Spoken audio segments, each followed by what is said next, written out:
오늘 말씀은 지난주와 연결되는 말씀입니다. 예수님께서 세리 레위를 찾아오셔서 부르셨을 때 다른 제자들이 부름받을 때에는 나오지 않았던 장면이 성경에 눈에 띄게 드러나죠. 그것은 예수님을 위해서 잔치를 열었다는 것입니다. 세리는 당시 이스라엘에서 가장 괄시받고 사람들이 역겹게 여기던 부류 중 하나였습니다. 그런 세리가 예수님을 믿게 되니 나 같은 죄인 찾아오신 그 은혜에 놀라워 너무 기쁘고 감사해서 자기 집을 오픈하고 큰 잔치를 연 것이죠. 예수님과 제자들 그리고 동료 세리와 죄인들이 한자리에 모여서 어울리고 먹고 마시고 있었습니다. 근데 바로 그 특별한 잔치가 당시에 경건하다고 하던 바리새인들에게는 눈의 가시였단 말이죠. 그래서 이 잔치가 두 가지 질문을 불러일으킵니다. 바리새인들에게. 그 중에 첫 번째 질문은 우리가 지난주에 본 거예요. 어찌하여 너희가 세리와 죄인들과 함께하는가? 거기엔 이런 뜻이 숨어 있다고 했죠. 예수님 왜 의로운 우리가 아니고 경건한 우리가 아니고 이런 형편없는 죄인들과 어울리십니까? 자, 이 첫 번째 질문은 누구에 관한 질문입니다. 누가 구원받는가? 누가 하나님 나라에 들어가는가? 이에 대한 예수님의 답변은 내가 의인을 부르러 온 것이 아니요 죄인을 부르러 왔다. 자기가 의인인 줄 착각하고 뭔가 하나님께 내 의, 내가 받은 점수 때문에 받아낼 것이 있는 것처럼 착각하는 사람들을 부르러 오신 게 아니고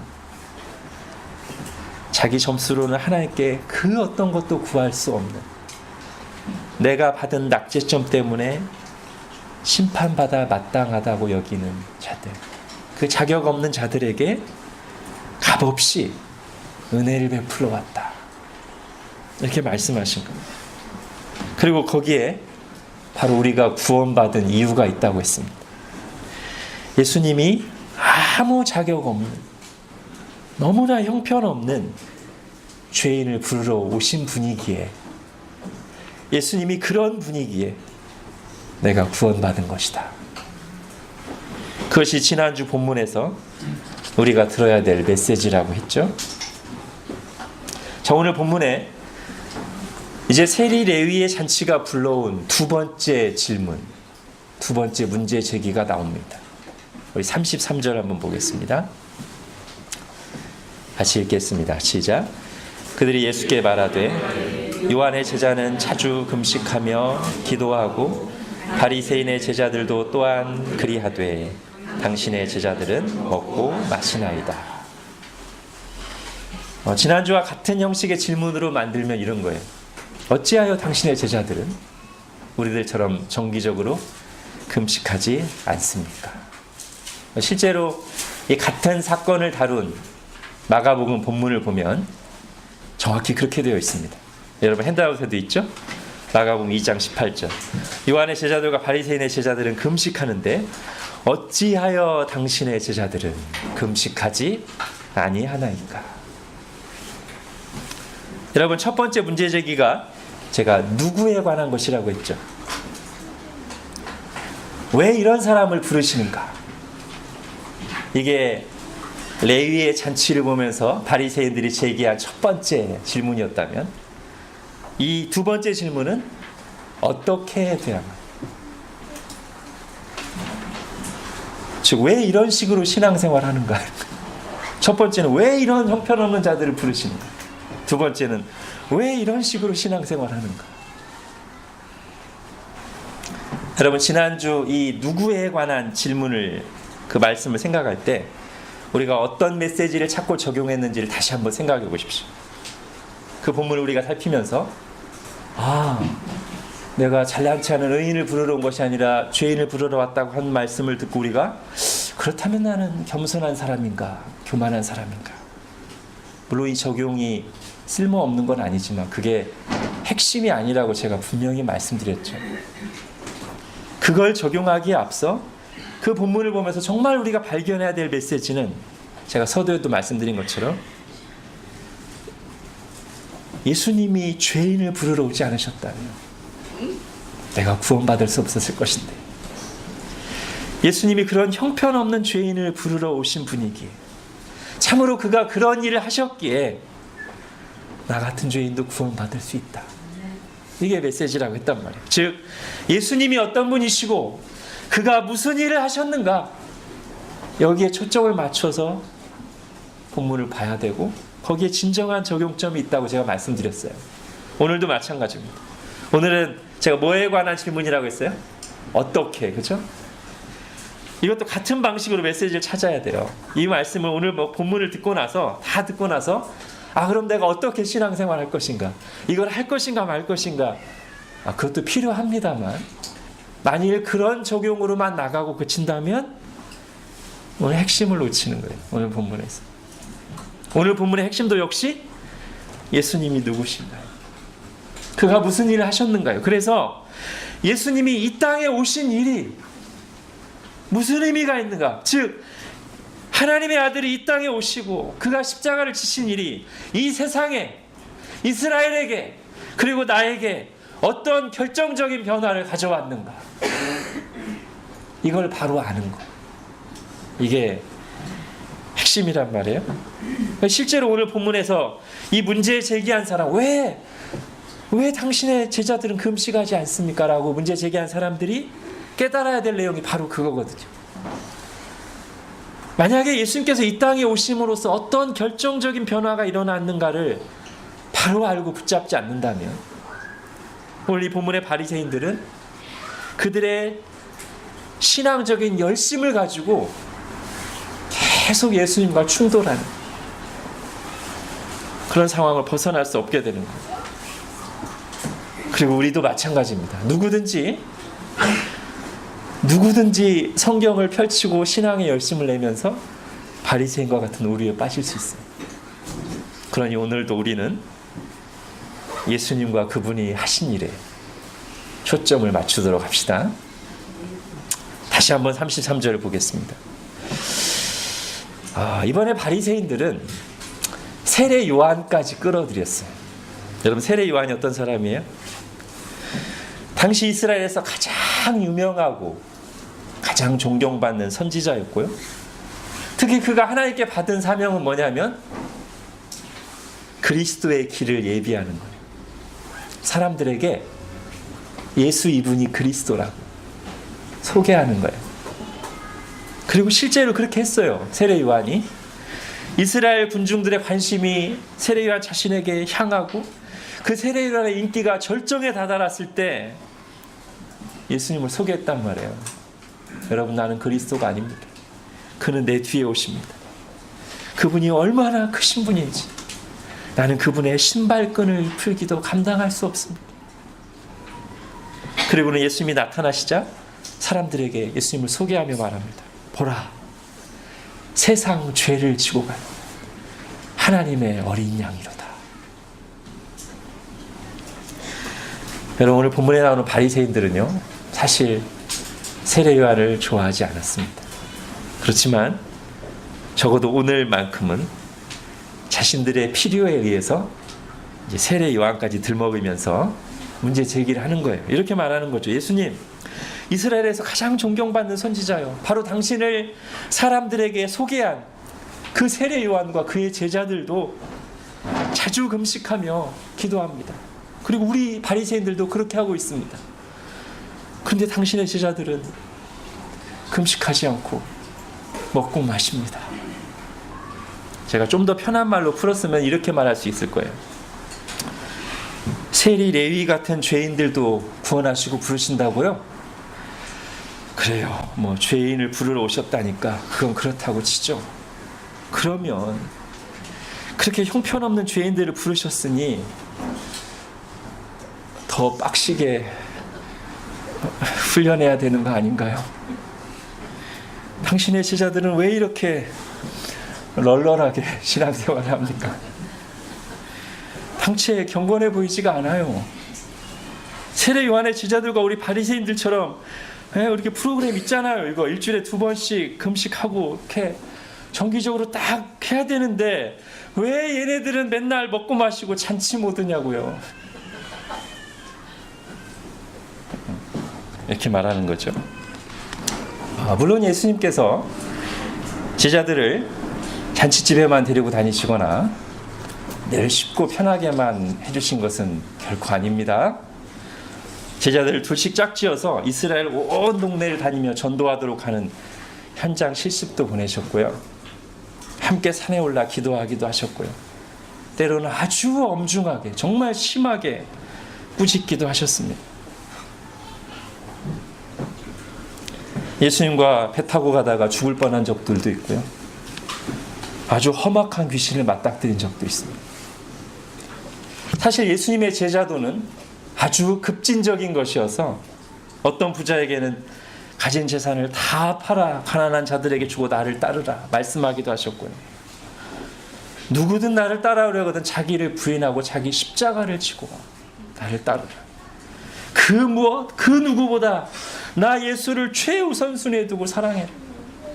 심지어 자기 목숨도 아끼지 말고 나를 섬기고 따르라고까지 오가셨어요. 지금 바리새인들이 뭘 몰라도 지금 한참 몰라서 이렇게 얘기하는 거예요. 제가 균형 잡기 위해서 잠깐 얘기하고 온 겁니다. 자, 이제 예수님의 대답을 보겠습니다. 잘 보면요, 예수님의 답변은 2단계로 되어 있습니다. 그리고 둘 다 비유로 되어 있습니다. 자, 첫 번째는 뭐냐면 34, 35절에 나온 혼인잔치와 신랑의 비유예요.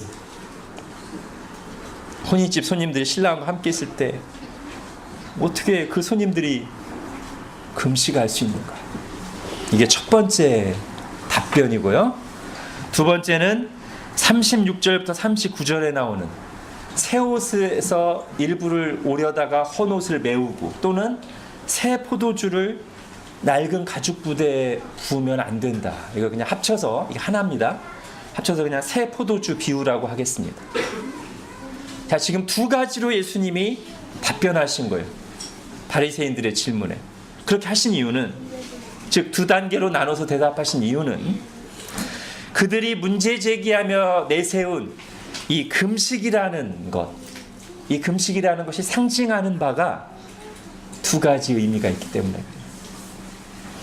그리고 바리새인들이 붙들고 있는 그 2가지 측면, 금식을 내세우면서 그들이 지금 붙잡고 있는 2가지 측면이 예수님이 보실 때는 다 반드시 교정되어야 될 필요가 있기 때문입니다. 자, 첫 번째 혼인잔치와 신랑 비유부터 보겠습니다. 자, 금식이 의미하는 일반적인 좁은 의미는 뭐냐면 슬픔과 괴로움입니다. 자, 35절에도 그게 나오죠. 그러나 그날에 이르러 그들이 신랑을 빼앗기리니 그날에는 금식하리라. 그렇죠? 신랑을 빼앗기면 슬프잖아요. 괴롭잖아요. 그래서 금식한다는 거죠. 지금 그 의미를 가지고 지금 첫 번째 답변을 해주시는 거예요.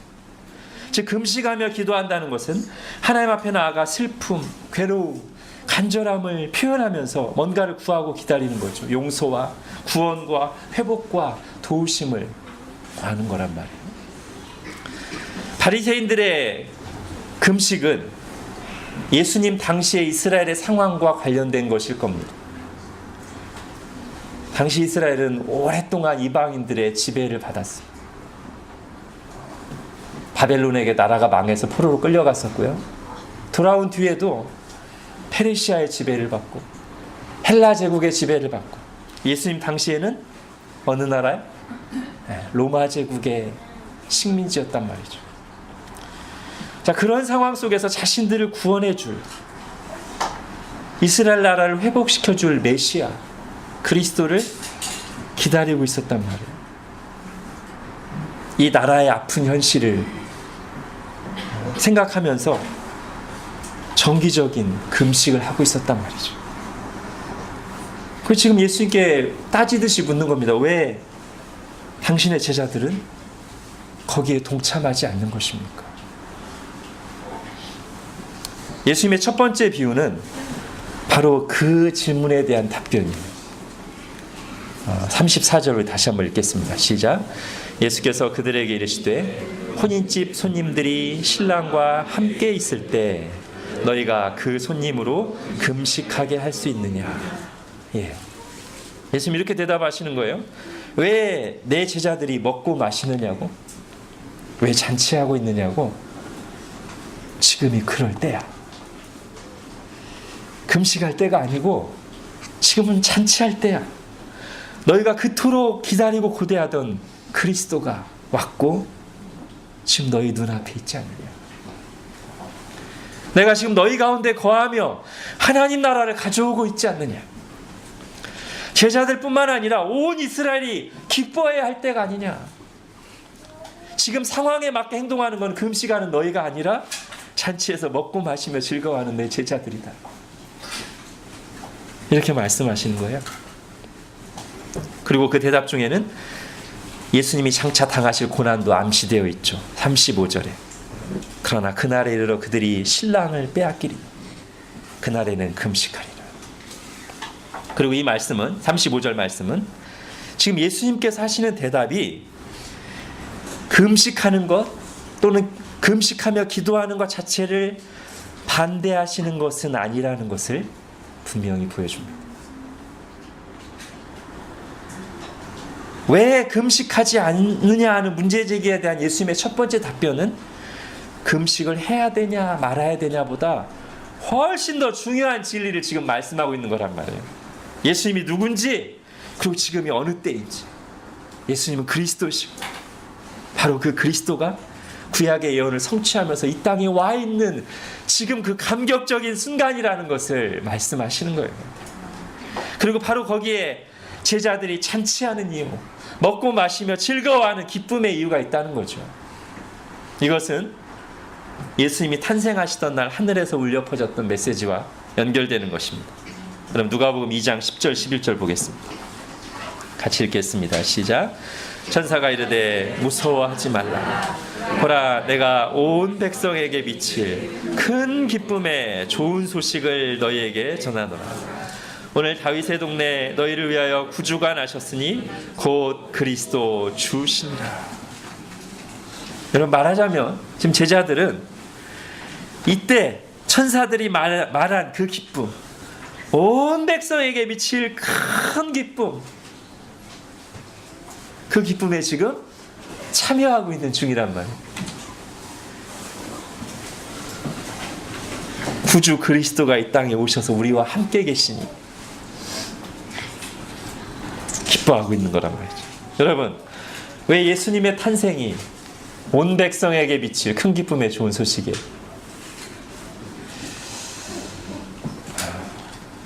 성탄절이 다가오지만 전혀 기뻐할 수 없는 상황에 있는 사람들도 있습니다. 사실 예수님이 이 땅에 오셨을 때 이스라엘의 상황도 그랬어요. 로마의 압제 아래 있었고요. 그로 인한 여러 가지 사회적, 경제적, 종교적 문제들이 있었습니다. 여러분, 예수님이 이 땅에 탄생하실 때 이스라엘의 상황 결코 기뻐할 만한 상황이 아니었습니다. 근데 왜 천사들은 하늘에서 빵파레를 불면서 큰 기쁨의 좋은 소식을 전한다 말할까요? 여러분, 우리 인생의 단면을 보면 구원받은 신자 삶 속에도 여러 가지 우여곡절들이 있습니다. 정말 탄식과 눈물밖에 나오지 않을 때도 있습니다. 그때에도 믿는 사람이니까 무조건 기뻐해야 된다? 그런 뜻이 아닙니다. 우리 하나님은 우리가 고난 중에 탄식하고 눈물을 흘릴 때 우리를 가장 깊이 이해하시고 위로하시는 분이지 않습니까? 그런 하나님께서 천사들을 보내요. 온 백성에게 미칠 큰 기쁨의 좋은 소식이라고 말씀하실 때는 분명한 이유가 있는 것이죠. 하나님이 그날 그 캄캄한 어둠 속에 있던 이스라엘에게 예수님을 보내시면서 기뻐하라고 하시는 것은 그들을 그렇게 어둡게 만든, 비참하게 만든 그들의 모든 슬픔과 고통의 근원적인 문제에 대한 해답을, 완전한 해답을 예수님이 가지고 오셨기 때문입니다. 한번 이런 비유를 생각해 보십시오. 모든 사람이 극심한 고통과 죽음에 이르는 불치병에 걸린 세상 한번 생각해 보세요. 그때 갑자기 하늘에서부터 보따리 하나가 내려오면 그 속에는 바로 그 모든 사람이 앓고 있는 너무 고통스럽고 반드시 죽게 되어 있는 그 병에 대한 완전한 치료제가 들어있고요. 누구든지 그 약을 받아 먹기만 하면 그 병의 증상이 없어질 뿐만 아니라 그 병을 일으킨 근원적인 문제까지 깨끗이 치료해주고 완전히 회복돼요. 그렇다면 그 약을 내려주시는 하나님께서는 이렇게 말씀 안 하실만 하지 않습니까? 모든 사람들아 기뻐하라. 아직 불치병에 고통하고 있는 현실에 있다 할지라도, 아니 바로 그 불치병을 근원적으로 해결해주는 약을 주고 계시는 것이기에 그 병으로 고통하고 있는 사람들을 향해서 기뻐하라 라고 말할 수 있는 게 아니겠습니까? 그리고 그 약의 정체를 아는 사람들은 여전히 남아있는 고통 가운데 있으면서도 모든 사람들아 기뻐하라 라고 말씀하시는 그 주님의 말씀에 아멘으로 화답할 수 있지 않겠습니까? 예수님이 바로 죄라고 하는 고통과 치명적인 불치병으로 비참한 이 세상에 주어진 하나님의 완전한 치료제이시고, 천사들은 어두운 세상을 향해 바로 그 소식을 알리면서 기뻐하라고 말하고 있는 것입니다.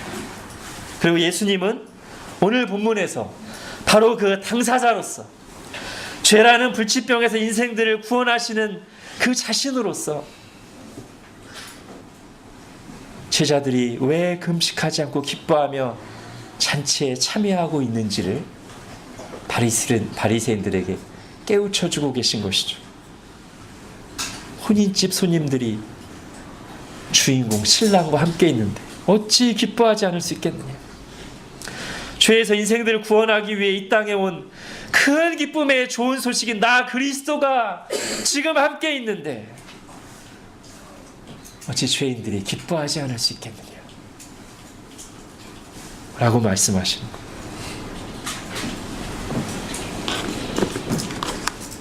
여러분, 우리가 이 성탄 시즌에도 여전히 죄와 고통이 가득한 세상 속에 있지만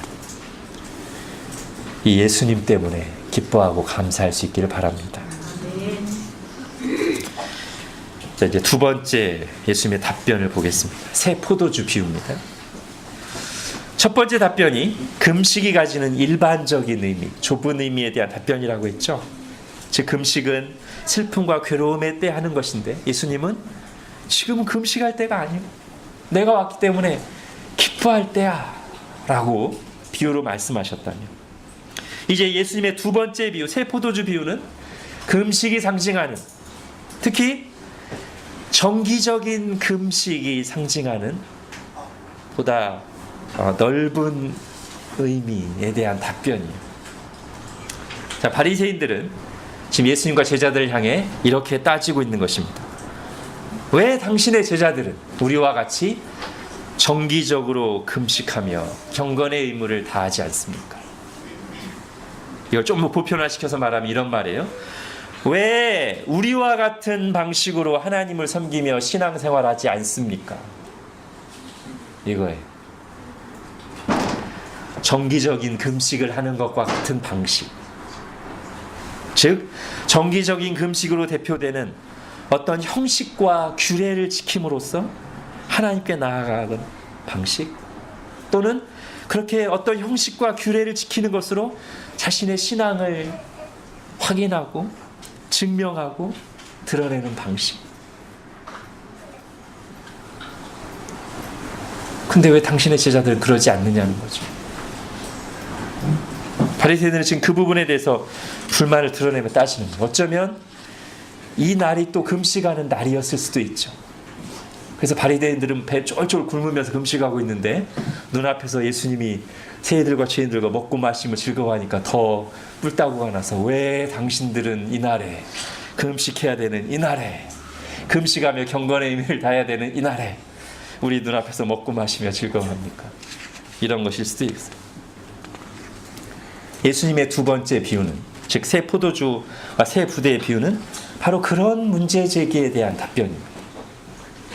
예수님은 정기적인 금식으로 상징되는 것과 같은 신앙생활 방식, 즉 어떤 형식과 규례들을 지킴으로 하나님께 나아가고 그것으로 자기의 신앙을 확인하고 드러내는 그 방식을 낡은 옷, 낡은 가죽 부대에 빗대어 말씀하십니다. 그건 옛날 방식이라는 거예요. 이제 시대가 바뀌었다는 거예요. 죄인들을 구원할 예수 그리스도가 드디어 오셨고, 그 예수 그리스도가 오심으로 인해서 이제 옛날 방식은 역사의 뒤안길로 사라져야 되는 새로운 시대가 도래했다는 것. 만일 그렇게 하지 않으면, 즉 옛날 방식, 구약 시대의 형식을 그대로 고수하면서 예수 그리스도를 믿고 따르려고 하면 결코 그렇게 할 수 없을 뿐만 아니라 심각한 부작용이 발생한다는 거예요. 그럼 마치 낡은 가죽 부대에 새 포도주를 넣었다가 그 새 포도주의 팽창력 때문에 낡은 가죽 부대가 터지고, 그래서 포도주도 땅에 쏟아버리고 부대도 못 쓰게 되는 것과 같은 그런 일이 발생할 수밖에 없다는 거예요. 물론 여기서 우리가 오해하면 안 됩니다. 구약 시대 율법도 본래는 그걸 주신 하나님의 의도는 뭐냐면 그걸 잘 지켜서 구원받으라는 게 아니에요. 아닙니다. 그 규례들, 그 율법 조항들을 주시면서 하나님이 의도하신 것은 그 절기를 지키면서, 그 제사를 지키면서 그 속에 있는 복음의 메시지를 보라는 거예요. 유월절 제사를 지키면서 하나님께서 어떻게 은혜로 우리를 구원하셨는가 하는 하나님의 구원 방식을 보고 그 은혜를 바라보도록 한 것이었어요. 원래 구약 성경도. 그런데 그때에도 그런 하나님의 의도는 생각하지 않고 규칙 지키기에만 급급한 이스라엘 사람들이 있었던 것이죠. 그래서 열심히 제사는 드리지만, 제물은 바치지만, 유월절은 지키지만 그 속에서 하나님의 구원과 은혜는 보지 못하는, 하나님을 만나지 못하는 사람들이 많이 있었어요. 그리고 바로 그런 구약을 잘못 이해하고 적용하는데 그런 방식을 강화한 사람들, 오늘 본문에 나오는 바리새인들. 여러분, 구약 성경에는 일주일에 2번씩 금식하는 규례 없습니다. 그런데 이 바리새인들이 율법을 더 잘 지키려고, 뭘 지킴으로써 하나님께 의롭다함을 받는다고 생각하고 더 막 만들어내는 거예요. 그래서 이 당시에 일주일에 2번씩 금식하는 정기적. 여러분, 원래 구약의 율법을 주신 하나님의 의도를 잘 알고 지켰다면 신약으로 넘어가는데, 구약에서 복음으로 넘어가는데 아무 무리가 없어요. 그런데 구약 율법을 그냥 지키는 것으로만 이해하고 그것을 더 강화해 놓으니까 바리새인들이 이제는 가장 열심히 있는 율법 수호자를 자처하는 이 사람들이야말로 구약에서 신약으로 넘어가는 것을 가로막는, 복음과 은혜를 받아들이는데 가장 큰 걸림돌이 되는 사람들이 되었다는 것이죠. 여러분, 실제로 초대교회에서 아주 심각하게 있었던 할례 문제를 한번 예로 들어보겠습니다. 여러분 핸드아웃 사도행전 15장 한번 보세요. 먼저 5절입니다. 바리새파 중에, 여기도 바리새인들이죠. 이 사람들이 이제 교회 안에 들어온 거예요. 예수님 믿는다고. 그런데 뭘 주장하냐면 어떤 믿는 사람들이 일어나, 즉 바리새인 출신 신자가 일어나 말하되 이방인에게 할례를 행하고 모세의 율법을 지키라 명하는 것이 마땅하다. 이런 주장을 하는 거예요. 교회 안에 들어와서. 그랬더니 베드로가 일어나서 뭐라고 얘기하냐면 8절부터 보겠습니다. 마음을 아시는 하나님이 우리에게와 같이 그들에게도 성령을 주어 증언하시고 믿음으로, 율법을 행함으로가 아니라 믿음으로 그들의 마음을 깨끗이 하사 그들이나 우리나 차별하지 아니하셨느니라.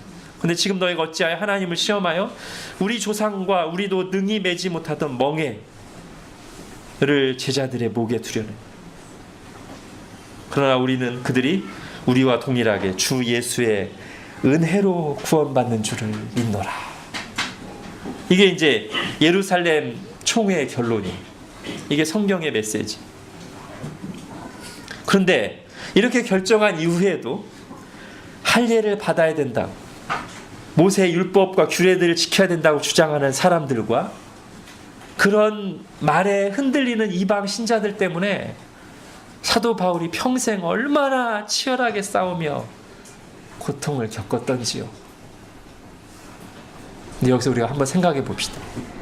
사도 바울은 왜 그렇게까지 할례 문제로 치열하게 싸웠을까요? 어차피 할례도 구약 성경에 나오는 하나님의 명령이잖아요. 할례 하나님이 받으라고 하신 거잖아요. 그것도 굉장히 강조해서 꼭 받으라고 성경에 반복해서 말씀하신 것인데, 그래서 구약시대 이스라엘 백성들이 계속해서 지켜왔던 것인데 왜 사도 바울은 그 할례를, 하나님이 성경에 기록하고 받으라고 한 그 할례를 절대 받아서는 안 된다고, 그것 때문에 박해까지 받아가면서 싸웠단 말이죠. 오늘 예수님의 비유의 말씀 속에 답이 있어요.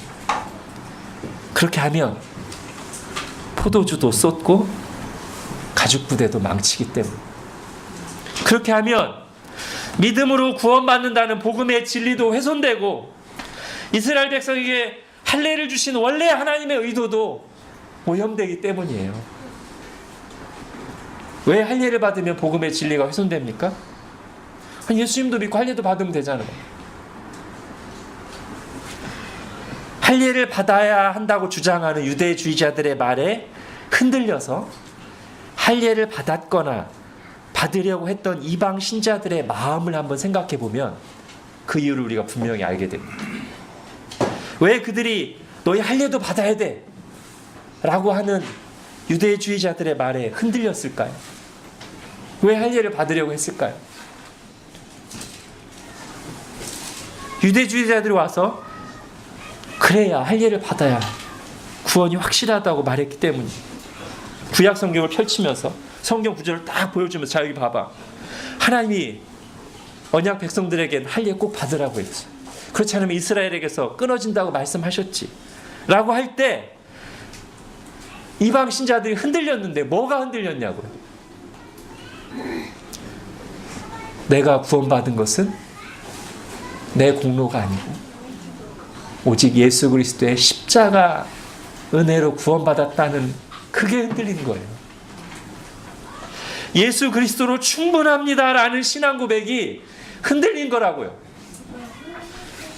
오직 은혜로, 오직 믿음으로 구원받았다는 그 구원의 확실함이 흔들린 거라고요. 그렇기 때문에 바울이 주장하는 거예요. 예수 믿는 사람은 할례를 받아도 되고 안 받아도 되는 게 아니라 받으면 안 된다고 주장하는 거예요.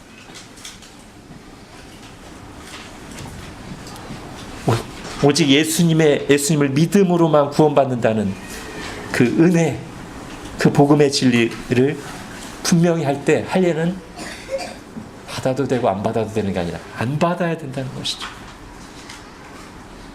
할례 받지 말고, 그런 것에 흔들리지 말고, 널 위해 십자가 달려 죽으신, 다 이루었다 하신 율법의 마침이 되시는 예수 그리스도만 굳게 의지하라는 거예요. 그 은혜 위에 굳게 서라는 거예요. 그 복음 진리에만 뿌리 내리라는 거예요. 만약에 할례를 받게 되면 복음 진리를 훼손할 뿐만 아니라 할례까지도 이제 망치는 거예요. 왜죠? 하나님께서 아브라함에게 할례를 주신 것은 행위로 구원받으라고 한 것이 아니고 믿음으로 구원받는다는 보여주는 언약의 징표였어요. 원래 할례는. 그런데 바리새인들이 그것을 가지고 와서 오히려 믿음으로만은 부족하고 불확실하니 할례까지 꼭 받아야 구원이 확실하다라는 잘못된 용도로 사용하니 할례까지 망쳐놓는 거죠. 이게 바로 포도주도 쏟고 가축 부대까지 망치는 거예요. 이렇게 장차 교회 안에서 일어날 치열한 싸움의 예고편이 오늘 본문에 등장한다고 할 수 있는 것입니다. 바리새인들이 와서 예수님을 향해 말하는 거예요.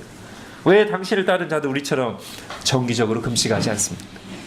왜 이스라엘의 경건한 자들이 지켜오던 전통과 율법을 당신은 따르지 않습니까? 이 말이 나중에 초대교회 안에 들어온 유대주의자들의 입을 통해서 어떻게 반복되는 거예요? 왜 이방 신자들에게 할례를 받으라고 하지 않습니까? 왜 그들은 절기를 지키지 않습니까?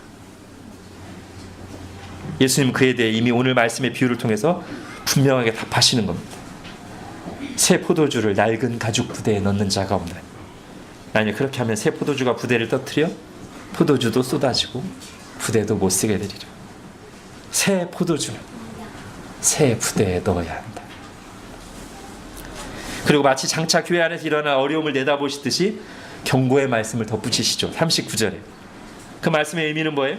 자기에게 익숙한 옛날 방식을 고집하며 주님이 주시는 복음의 새로운 진리, 새로운 방식을 받아들이지 않는 사람들을 꼬집는 말씀이에요. 39절.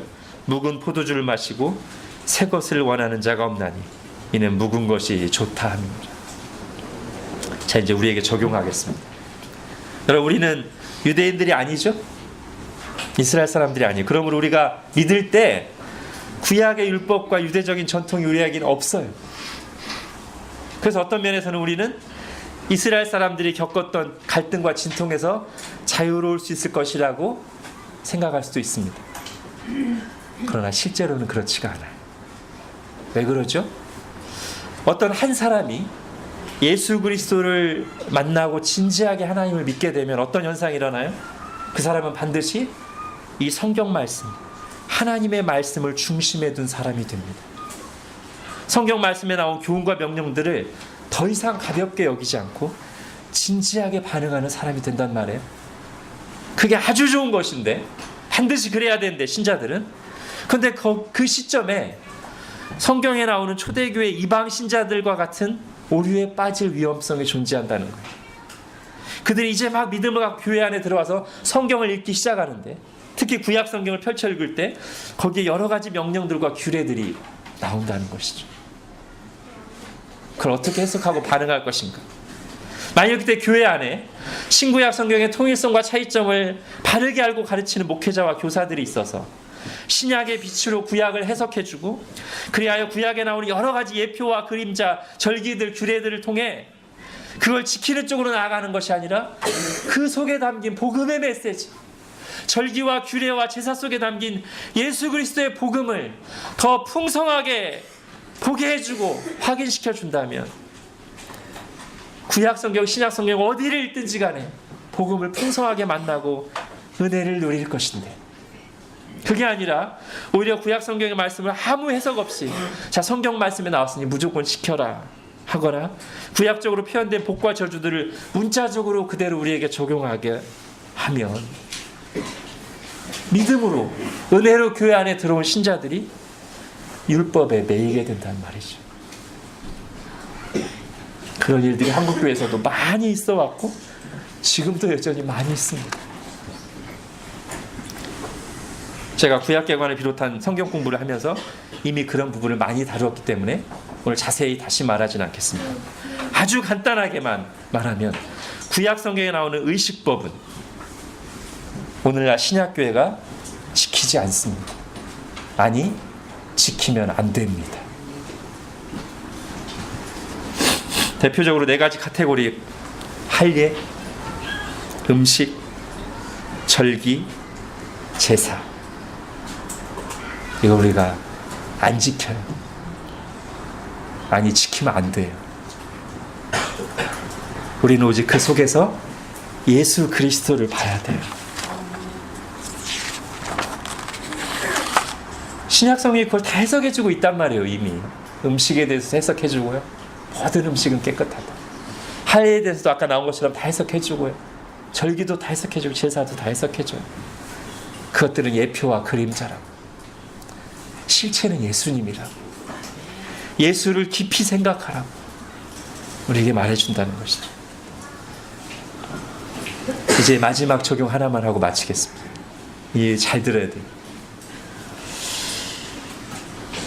그러면 구약에 나오는 이 규례들을 안 지키면, 그러기만 하면 복음적인 것인가? 이걸 우리가 생각해야 돼요. 자, 우리 교회는 이것도 안 하고 저것도 안 하고 잘못된 거 아무것도 안 해요. 그걸로 충분한가? 아니란 거예요. 아니에요. 이게 조금만 잘못 가면 뭐랑 비슷하냐면 바리새인들이 우리는 이것도 지키고 저것도 지켜요. 근데 왜 당신은 안 해요? 이거랑 똑같은 게 돼요. 여러분, 양극단을 만난다고 하죠. 여러 가지 규칙들을 열심히 지킨 바리새인들과, 그리고 그걸 자랑하는 바리새인들과, 우리는 이것도 안 해요, 저것도 안 해요, 잘못된 거 아무것도 안 해요 라고 그것을 자랑하는 것은 다 만나는 거예요. 그 만나는 지점에 어떤 메시지가 있어요? 무엇을 하고 안 하고의 외형을 자기 의로 삼는, 그것으로 자기의 믿음을 확인하고 드러낸 잘못된 의식. 그래서 같이 만나는 거예요. 물론 구약의 예표와 규례는 안 지키는 게 맞습니다. 그런데 그게 우리의 의를 이루지 못한다고요. 그게 오늘 예수님이 말씀하시는 메시지가 아니라고요. 이제 구약의 규례들은 안 지켜도 된다. 이게 주님이 말씀하신 메시지 핵심이 아니에요. 오늘 말씀은 제가 앞에서 말씀드렸죠. 설교 서두에서. 오늘은 어떻게에 관한 내용인데, 이 설교를 다 듣고 나서 어떻게만 남으면 안 된다고. 아, 그럼 구약의 절기와 규례도 안 지켜도 되는 거구나. 그것만 남으면 핵심을 완전히 놓친 거라고. 핵심은 뭐예요? 예수님이 무슨 일을 하셨는가. 그리고 예수님이 이 땅에 사람으로 오시고 십자가에 달려 죽으시고 부활하신 일이 이 세상에, 이스라엘에게, 나에게 어떤 결정적인 변화를 가져왔는가. 그걸 아는 것. 그게 핵심이라고.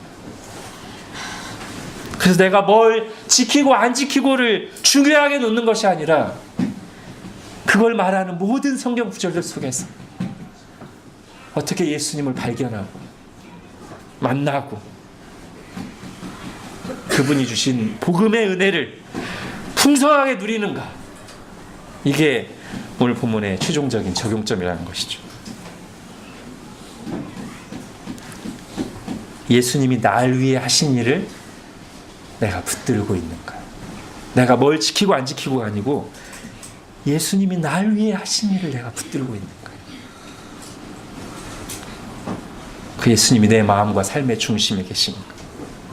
그렇다면 우리는 예수님이 말씀하신 새 포도주를 담는 새 부대라는 것을 오히려 이렇게 적용해야 되겠죠. 나는 예수 그리스도가 하신 일을 알고 믿고 그분을 사랑하기. 때론 그 예수님 때문에 내게 익숙한 모든 규례와 방식들, 습관들을 다 버리고 예수님 때문에 아무것도 안 할 수도 있고, 때론 날 위해 죽으신 예수님 때문에 모든 것을 다 할 수 있는 내가 그런 사람입니다 라고 고백하는 것이 새 포도주를 담은 새 부대의 신앙생활 방식이라는 것이죠. 기도하겠습니다.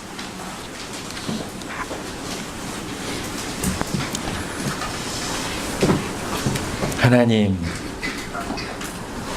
예수님을 만난 것이 너무 기쁘고 감사해서 그 예수님께 초점을 맞추며 잔치를 열고 거기에 참여했던 세리 레위와 제자들을 이해하지 못하고 오히려 내가 무엇을 지키느냐 안 지키느냐로 자기의 신앙을 확인하고 내세우려 했던 사람들에게 하신 말씀을 오늘 우리가 다시 들었습니다.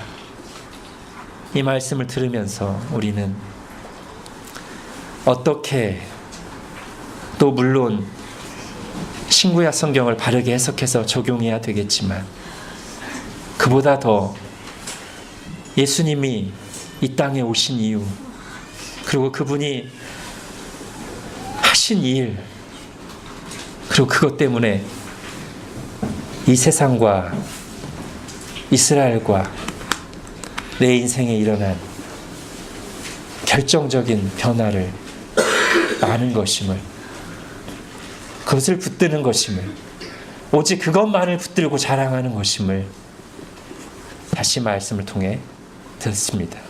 하나님, 우리가 구약성경, 신약성경 어디를 보든지 예수 그리스도를 보고 만나고 붙들게 하시고, 우리의 삶의 모든 여정 속에서도 내가 뭘 했고 안 했고를 드러내고 거기에서 나를 확인하는 신앙 방식이 아니라, 날 위해 예수 그리스도께서 하신 일을 붙잡고, 그 은혜가 너무 커서 그 은혜 때문에 내가 익숙하게 해오던 것을 다 버리기도 하고, 그 은혜 때문에 내가 지금까지 한 번도 하지 않았던 일을 나를 던져 기꺼이 헌신하며 하기도 하는 그런 새 부대로서 주님을 섬기는 저희들 되도록 은혜를 베풀어 주옵소서. 예수님의 이름으로 기도합니다. 아멘.